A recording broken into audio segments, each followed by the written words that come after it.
Marché interbancaire de devises, l'euro à 3203,58 arrières. L'arrière ne cesse de se déprécier. Hier, sur le marché interbancaire de devises, l'euro s'est changé à 3203,58 arrières et le dollar à 2316,24 arrières.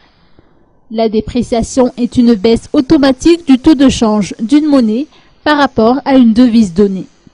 Selon un constat, face à cette dépréciation continue, les importateurs se pressent d'acheter des devises pour effectuer les paiements d'une part et en prévision d'une nouvelle chute de l'arrière d'autre part. À l'inverse, les exportateurs tentent de retarder le rapatriement des devises.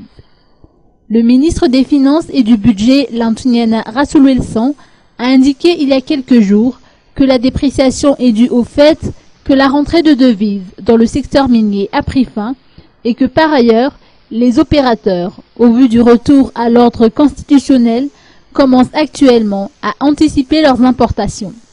Il en est de même des importateurs de carburant, situation qui entraîne la diminution de la réserve en devises et la dévalorisation de la monnaie nationale.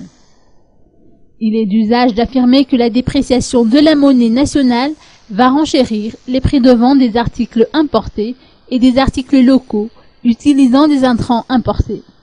Il va sans dire que la dépréciation aura pour conséquence de favoriser la hausse des prix. D'autres affirment que la dépréciation de la monnaie nationale n'est pas un mal en soi. Ce qui est mauvais pour l'économie, c'est une variation trop brusque à court terme du taux de change, car le manque de visibilité induit un coût et s'avère néfaste pour les opérateurs.